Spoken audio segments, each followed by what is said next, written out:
Hello बच्चों, this is doctor Snigdha. Welcome to my channel. बच्चों, आज हम पढ़ने वाले हैं एस ब्लॉक बहुत ही आसान और सिस्टमैटिक तरीके से। ठीक है, तो जिस तरह से मैं आपको सिखाती हूँ उसी तरह से आपको अप्रोच करना है। Okay, let's start. S block बच्चों कौन कौन से ग्रुप को कहते हो? ग्रुप 1 और ग्रुप 2 एलिमेंट्स एक साथ हम मिलाकर कहते हैं एस ब्लॉक एलिमेंट्स, है ना। ग्रुप 1 एलिमेंट्स कौन से होते हैं? ग्रुप 1 एलिमेंट्स को मैंने आपको याद कराया था। कैसे याद कराया था? ट्रिक से, पीरियोडिक टेबल में। ग्रुप 1 के एलिमेंट्स कौन से थे? हेलिना कब्र से फरार। Li was for lithium, Na sodium potassium, rubidium caesium और फ्रांशियम। ठीक है, okay. Group 2 elements, group 2 elements कौन से हैं? बेरिलियम। ये भी ट्रिक हम पीरियोडिक टेबल में सीख चुके हैं। Beryllium, magnesium, calcium, strontium, barium, radium. ठीक है, ओके। नाउ लिथियम की इलेक्ट्रॉनिक कॉन्फ़िगरेशन क्या होती है बच्चों? 1s2 2s1, है ना। सोडियम क्या होता है? सोडियम एग्जैक्टली जैसे ये 2s1 है लिथियम आपका, सोडियम क्या होगा? 3s1 होगा। 1s2 2s2 2p6 3s1। ठीक है, तो 3s1 होता है सोडियम। पोटेशियम क्या होता है? 4s1। रुबीडियम क्या होता है? Rubidium is 5s1। Caesium is 6s1। Francium is 7s1। ठीक है, okay. Now coming to beryllium. Beryllium क्या होता है बच्चों? 2s2, है ना। 1s2 2s2। Magnesium is 3s2। Calcium is 4s2। Strontium is 5s2। Barium is 6s2 and radium is 7s2।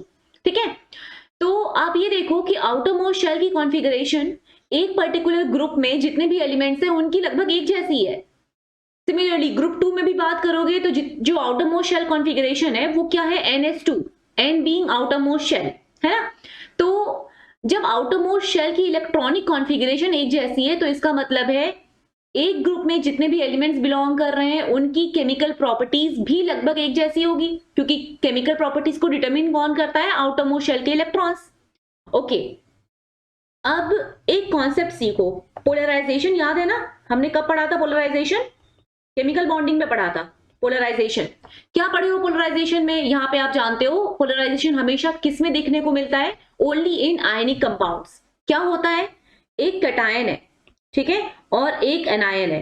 कोई सा भी कैटायन, नॉट नेसेसरली Na+, कोई सा भी कैटायन है और एक एनायन है। और ये जो कैटायन होता है ये इस एनायन के इलेक्ट्रॉनिक क्लाउड को अपनी तरफ थोड़ा खींचना स्टार्ट कर देता है। मतलब इलेक्ट्रॉनिक क्लाउड जो एनायन की है उसकी शेप थोड़ी बिगड़ जाती है ना, थोड़ी डिस्टॉर्ट हो जाती है। इस डिस्टॉर्शन को ही आप क्या बोलते हो? पोलराइजेशन बोलते हो। ठीक है, इसे ही आप कहते हो पोलराइजेशन। जितनी ज्यादा पोलराइजेशन होती है उतनी अधिक कोवेलेंट कैरेक्टर होती है, राइट? ये तो याद होगा, ये भी हम सीख चुके हैं।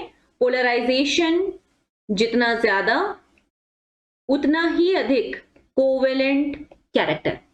ओके, अब पोलराइजेशन कब अधिक होती है? जब छोटा कैटायन होता है और बड़ा एनायन होता है, तो पोलराइजेशन होगी अधिक, पोलराइजेशन होगी ज्यादा।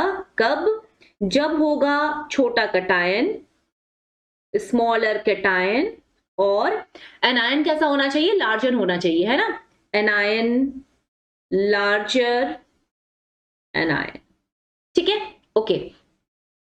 तो पोलराइजेशन अभी हमारे टॉपिक में ये कॉन्सेप्ट आपको आना चाहिए सो दैट हम एस ब्लॉक के सॉल्ट्स को समझ पाए।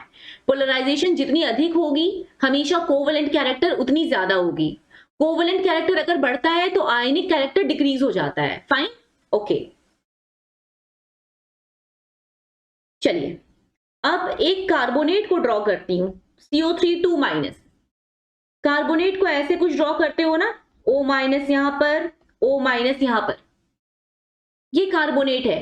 लेकिन आपको बच्चों ये पता है ना कि ये जो O- है ये सिर्फ इस ऑक्सीजन और इस ऑक्सीजन पे नहीं प्रेजेंट है। ये जो 2- है वो पूरे पूरे रेडिकल पे डिस्ट्रीब्यूटेड होता है। तो इलेक्ट्रॉनिक इलेक्ट्रॉनिक जो चार्ज होती है ना वो पूरे पूरे रेडिकल पे डिस्ट्रीब्यूटेड होती है, एक जगह पे नहीं। ठीक है, पूरे पे होता है ये 2-। फाइन, तो अब एक कार्बोनेट है, उस पे 2 माइनस चार्ज है, और वो जो 2 माइनस चार्ज है वो in form of electronic cloud complete carbonate पे डिस्ट्रीब्यूटेड है। अब हम एक कैटायन की बात करते हैं। आपको पता है एक छोटा कैटायन अगर होगा, एक छोटा कैटायन इस कार्बोनेट को, अगर एक छोटा कैटायन कार्बोनेट के पास है, मान लो बेरिलियम है कार्बोनेट के पास, ठीक है, छोटा सा कैटायन है बेरिलियम, वो किसके पास प्रेजेंट है? कार्बोनेट के पास प्रेजेंट है, CO3 2 माइनस। इस पूरे सॉल्ट को एज अ होल क्या बोलते हो? बेरिलियम कार्बोनेट, ऐसे ही कहते हैं ना, बेरिलियम कार्बोनेट, BeCO3। अब अगर बेरिलियम की साइज छोटी है तो वो कार्बोनेट को ज्यादा पोलराइज करेगा, है ना। पोलराइजेशन हमेशा किसकी होती है? एनायन की होती है। कौन करता है? कैटायन करता है। तो बेरिलियम आयन अगर छोटा है तो वो कार्बोनेट को ज्यादा पोलराइज करेगा, ज्यादा अट्रैक्ट करेगा अपनी तरफ, ठीक, ओके। मतलब कुछ ऐसा हो जाएगा, यहां पर है कार्बोनेट, यहां पर है कार्बोनेट, और यहां पर है बेरिलियम, बगल में बेरिलियम, और बेरिलियम क्या कर रहा है? बड़े जोर जोर से खींच रहा है इस ऑक्सीजन को, या फिर इस इलेक्ट्रॉनिक क्लाउड को अपनी तरफ अट्रैक्ट कर रहा है, अपनी तरफ खींच रहा है, ठीक है। ये इसे अपनी तरफ खींचे जा रहा है, खींचे जा रहा है। तो उसके कारण क्या होगा ना, ये वाला जो बॉन्ड है ये थोड़ा कमजोर हो जाएगा, ठीक है। अभी ये बेरिलियम कार्बोनेट की स्टेट है, बेरिलियम इलेक्ट्रॉनिक क्लाउड को अपनी तरफ खींच रहा है, एज ए रिजल्ट थोड़ा ऑक्सीजन भी बेरिलियम की तरफ खींच जा रहा है। एज ए रिजल्ट ये जो कार्बन ऑक्सीजन बॉन्ड है वो थोड़ी कमजोर हो रही है, ठीक। अब ये बेरिलियम कार्बोनेट की बात है, अगर मैं इसी बेरिलियम कार्बोनेट को हीट कर दूं, अगर मैं इसको ही पकड़ के हीट कर दूं, तो पता है क्या होगा? इसको जैसे ही हीट करोगे ना, जो कमजोर बॉन्ड है वो टूट जाएगा। और कौन सा है कमजोर बॉन्ड? कार्बन और ऑक्सीजन के बीच का बॉन्ड, ये वाला बॉन्ड पूरा ही टूट जाएगा, और जो ऑक्सीजन था वो कंप्लीटली ही बेरिलियम के ऊपर शिफ्ट हो जाएगा, मतलब बन जाएगा BeO, और कौन रिमेनिंग रहेगा? CO2। आपको पता है यहां पर जो नेगेटिव चार्ज है वो इधर घूम जाता है और CO2 बना लेता है, ठीक है, ओके। तो हम ये समझ गए हैं कि अगर कभी पोलराइजेशन होती है किसी भी आयनिक कंपाउंड में, तो पहले से ही उस आयनिक कंपाउंड के अंदर एक बॉन्ड कमजोर हो चुका होता है। उसके बाद अगर आप उस आयनिक कंपाउंड को हीट करोगे तो फिर वो बॉन्ड बड़े आराम से टूट जाएगा। Got it? ओके। क्या आपको ये भी पता है size of group two cation is less than size of group 1 cation? ये भी मालूम होगा ना? Yes. Across the period size क्या होती है? घटती जाती है। तो 2 की जो साइज है वो कम होगी व्हेन कंपेयर टू 1 की साइज, राइट, ओके। और ये भी जानते हो डाउन द ग्रुप जब हम नीचे जाते हैं तो साइज क्या होता है? इंक्रीज होता है। डाउन द ग्रुप जाने पे साइज इंक्रीजेस, ठीक है, okay. Down the group size increases, clear, okay। now अब हम क्या कर रहे हैं? हम पढ़ने जा रहे हैं, हमारा टॉपिक है effect of heat on metal carbonates, okay. Effect of heat on metal carbonates, ठीक है, ओके। सबसे पहले ग्रुप 1 और ग्रुप 2 की एक साथ कंपैरेटिव स्टडी करेंगे, ठीक है। ग्रुप 1 और ग्रुप 2।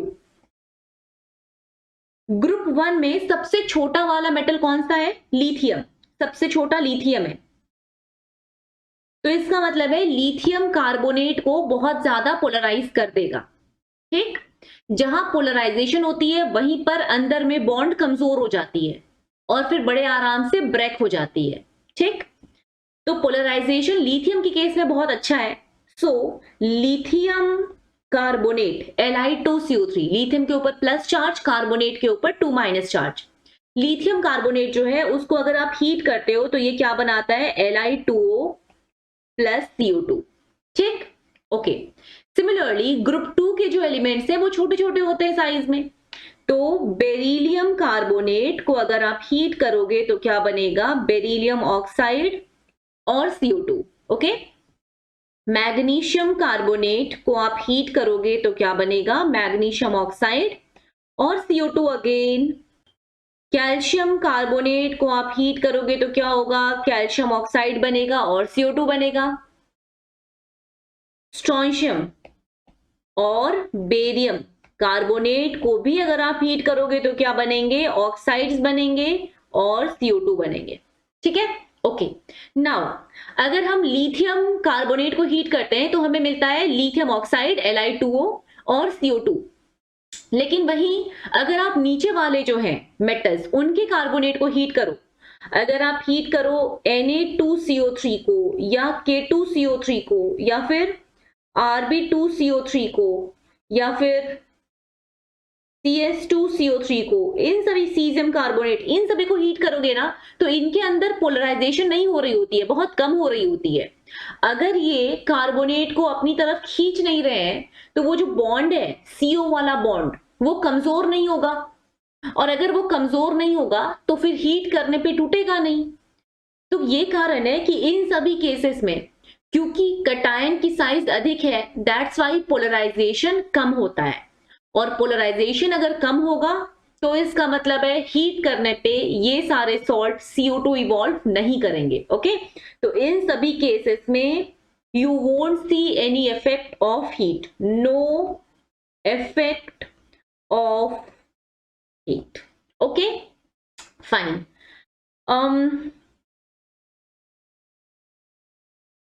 रीजन समझ में आ गया है ना, क्योंकि सोडियम, पोटेशियम, रुबीडियम, सीजियम, इन सब की साइज ज्यादा है, that's why polarisation of carbonate कम होता है। और अगर पोलराइजेशन कम होगा ना, पोलराइजेशन कम होगा तो ऑब्वियस बात है फिर ब्रेकडाउन नहीं होगा उस पर्टिकुलर सॉल्ट का ऑन हीटिंग। ठीक है, okay. Next, effect of heat on sulphates, effect of heat on sulphates group 1 में आते हैं। ग्रुप 1 और फिर ग्रुप 2, इन दोनों को कंपेयर कर लेंगे। ग्रुप 1 और ग्रुप 2 को कंपेयर करना है। यहां पर भी वैसे ही कुछ बात होगी, है ना। जहां पर हो रहा है पोलराइजेशन वहां पर होगा बॉन्ड वीक, क्योंकि खींच रहा है इलेक्ट्रॉनिक क्लाउड और उसके साथ साथ एटम भी खींच रहा है। बॉन्ड वीक होगा तो फाइनली बॉन्ड टूट जाएगा ऑन हीटिंग। ठीक है, ग्रुप 1 में भी जो लिथियम सल्फेट है Li2SO4, वो हीट करने पे टूट जाता है इनटू Li2O, ऑक्साइड बनाता है। और क्या बनाता है, देखो जैसे कि यहां पर एक है सल्फेट, मैं सल्फेट को इधर बना देती हूँ SO4 2-। Okay, this is sulphate SO4 2-। Fine. अब आपको पता है ये जो इलेक्ट्रॉनिक क्लाउड है वो पूरे सल्फेट पे डिस्ट्रीब्यूटेड है। ठीक, तो हम इसको ड्रॉ कैसे कर सकते हैं, हम इसे ड्रॉ कर सकते हैं कि ये सल्फेट है। ओके, इलेक्ट्रॉनिक क्लाउड तो पूरे पे ही है 2-। अभी क्या हुआ, मान लो यहां पर मैग्नीशियम आयन है, छोटा सा आयन है, ये क्या करेगा, इस इलेक्ट्रॉनिक क्लाउड को अपनी तरफ खींचेगा, डिस्टॉर्ट करना चाहेगा, खींचना चाहेगा। एज अ रिजल्ट ये वाला ऑक्सीजन भी थोड़ा इसकी तरफ खींच जाएगा। एज अ रिजल्ट ये वाला जो बॉन्ड है ये बॉन्ड थोड़ा कमजोर हो जाएगा। तो जब आप इसे हीट करोगे ना, अभी तो फिलहाल ये है कंडीशन, लेकिन आप इसको हीट कर देते हो तो हीट करने पे ये वाला बॉन्ड पूरा ही टूट जाएगा, और टूट जाने के बाद MgO सेपरेट हो जाएगा। और कौन सा, और क्या बनेगा, SO3। SO3 जो गैस होता है वो बहुत इजीली ब्रेक हो जाता है into SO2 and O2। Okay, ठीक है, तो उसको हम कंप्लीट करके लिख लेते हैं। Li2O और SO3 ब्रेक होकर क्या बनाएगा, SO2 और हाफ O2। ग्रुप 2 की बात करोगे तो सारे ही beryllium sulphate, magnesium sulphate, calcium sulphate, strontium sulphate and barium sulphate, इन सभी को हीट करेंगे। सभी क्या फॉर्म करेंगे, ऑक्साइड SO2 और O2, ठीक है। ऑक्साइड मतलब BaO और क्या SO2 और क्या हाफ O2। सब लोग ऐसे ही फॉर्म करेंगे। क्या क्या फॉर्म करेंगे? ऑक्साइड्स फॉर्म करेंगे और SO2 फॉर्म करेंगे और O2 फॉर्म करेंगे। क्लियर? ओके, नाउ लेफ्ट वाले केस में देखते हैं। ग्रुप 1 में लिथियम तो अपनी सारी कैरेक्टर ग्रुप 2 के जैसा शो करता है ना। ग्रुप 1 में लिथियम है लेकिन वो टूट जाता है, उसके सल्फेट टूट जाते हैं ऑन हीटिंग। लेकिन अगर यही सोडियम, पोटेशियम, रुबीडियम, सीजियम की बात होगी तो वो सारे जो मेटल आयंस हैं वो कंपैरेटिवली लार्जर हैं, बहुत ज्यादा पोलराइज नहीं करते। अगर पोलराइज नहीं करेंगे तो बॉन्ड कमजोर नहीं होगी, बॉन्ड कमजोर नहीं होगी तो हीट करने पे टूटेगी नहीं, ठीक है। तो इसलिए ये Na2SO4 और K2SO4 और Rb2SO4 और CS2SO4 ये सभी जो है इनको हीट करने पे no effect. Okay fine. Okay, next है effect of heat on nitrates.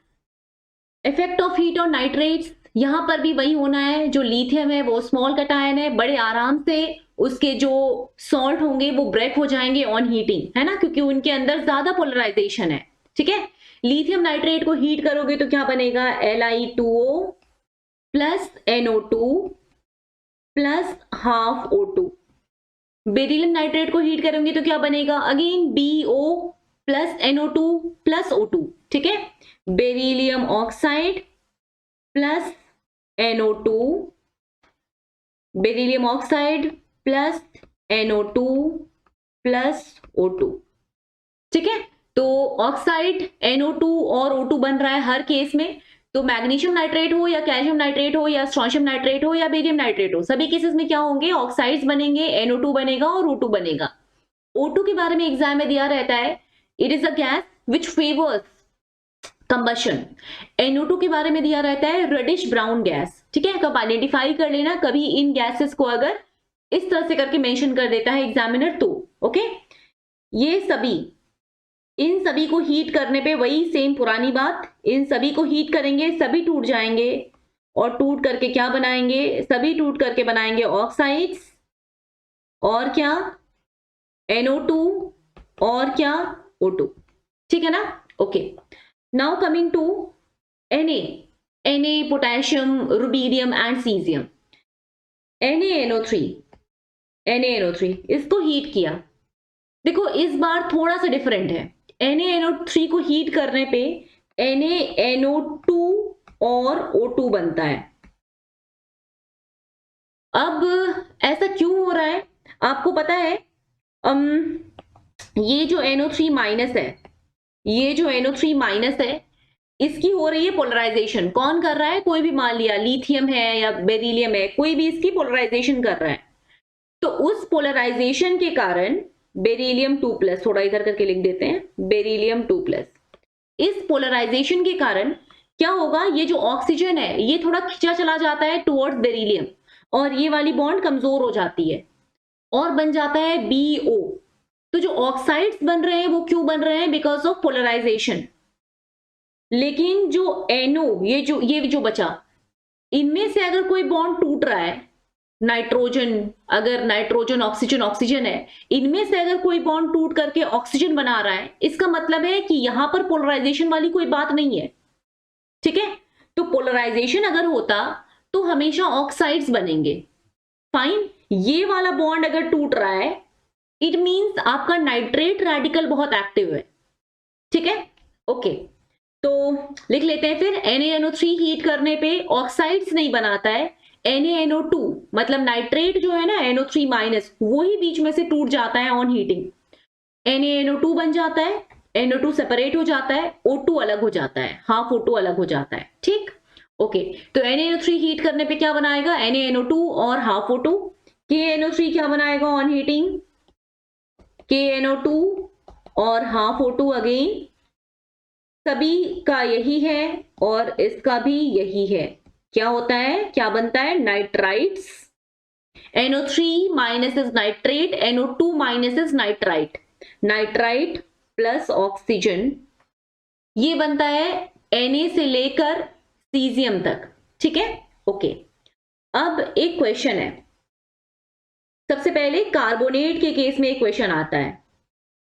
Question है कैल्शियम बाइकार्बोनेट है, उसको आप हीट कर रहे हो तो क्या बनेगा। कैल्शियम बाइकार्बोनेट को हीट करने पे CaCO3 बनता है प्लस H2CO3 बनता है, ठीक है। CaCO3, अच्छा ये दिख नहीं रहा है स्क्रीन पे, CaCO3 बनता है और CaCO3 और H2CO3 बन रहा है, ठीक है। CaCO3 जो है उसको हीट करने पे वो और फर्दर डिकम्पोज होता है क्या? यस, डिकम्पोज होता है। ये और फर्दर डिकम्पोज होता है किसमें? CaO में और CO2 में, ठीक है। H2CO3 किसमें डिकम्पोज होता है? H2CO3 डिकम्पोज होता है H2O में और CO2 में, H2O और CO2, H2O plus CO2, fine, okay. तो कैल्शियम बाइकार्बोनेट को हीट कराया, ये सारा आंसर आप दे दोगे। लेकिन वही अगर आपको हीट बोलता है, हीट किया है NaHCO3, तो क्या बनाएंगे? फिर आप बनाएंगे Na2CO3 प्लस H2CO3।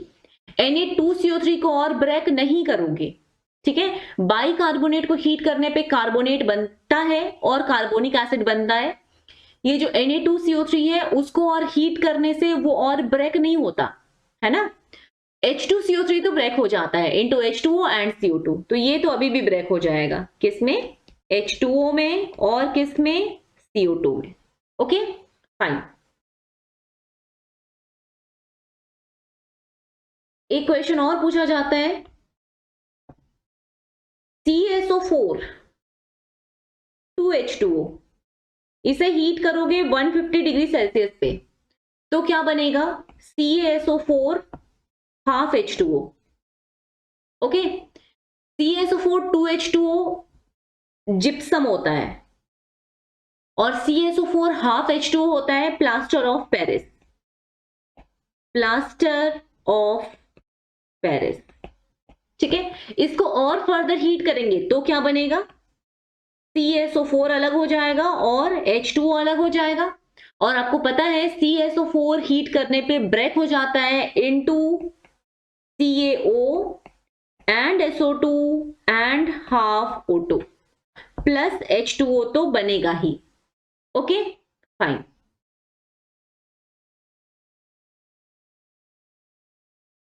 एक और क्वेश्चन पूछा जाता है, Na2CO3 10H2O, इसको जब हम हीट करते हैं तो वेट का लॉस होता है। वो लॉस इन वेट क्यों है?